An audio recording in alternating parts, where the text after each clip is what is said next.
ఏం జరగబోతోంది మాట్లాడదాం. మనతో పాటు ప్రభా గౌడ్ గారు, భారతీయ జనతా పార్టీ రాష్ట్ర అధికార ప్రతినిధి, మనతో పాటు జాయిన్ అవుతున్నారు. ప్రభా గారు నమస్తే. నమస్తే అండి. సో ఒక ఉత్కంఠ కనిపిస్తోంది. అవును, అయితే అడ్వాన్స్ కంగ్రాచులేషన్స్ మీకు.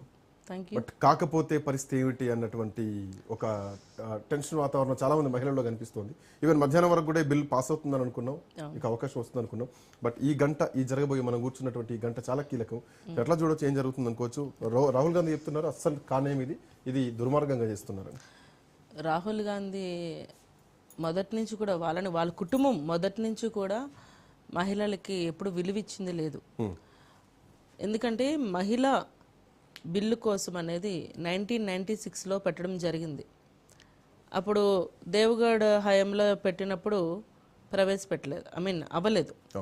తర్వాత 98, 99 టైంలో కూడా అటల్ బిహారీ గారు, వాజ్పేయి గారు ఉన్నప్పుడు అప్పుడు కూడా బిల్లు పేపర్లన్నీ కూడా చింపేయడం జరిగింది. ఈ సభలో నిరసనలు వ్యక్తం చేయడం, చాలా వ్యతిరేకించడం బాగానా అది అసలు. అంటే అదేదో పెద్ద చేయరాని పాపం అన్నట్టుగా బిహేవ్ చేశారు. ఆ తర్వాత 2008, 2010 మనకి మన్మోహన్ సింగ్ యూపీఏ గవర్నమెంట్ వచ్చినప్పుడు కూడా రాజ్యసభలో ఆమోదం పొందింది. మళ్ళా అసెంబ్లీ వరకు చూస్తే మళ్ళీ అది కూడా ఆమోదం చేయలేదు. అంటే కంప్లీట్గా చూస్తే మనం 27 ఇయర్స్, ఆల్మోస్ట్ 3 దశాబ్దాలు బిల్లుని ప్రవేశపెట్టనుకుంటా అనేది చేయడం జరిగింది వీళ్ళు.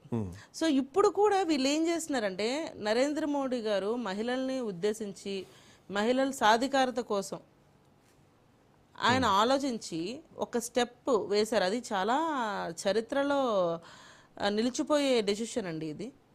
అలాంటి డెసిషన్ ఆయన తీసుకున్నప్పుడు వీళ్ళు ఏం చేస్తున్నారంటే ప్రతిదీ కూడా రాజకీయం చేస్తున్నారు. బట్ నిజానికి ఒక ఉత్కంఠ వాతావరణం కనిపిస్తుంది. అంటే ఎందుకు రాజకీయం అంటే నేను అనేది ఎందుకు రాజకీయం చేస్తున్నారు ప్రతిదీ కూడా మాట్లాడదాం. అంటే విషయం ఏంటంటే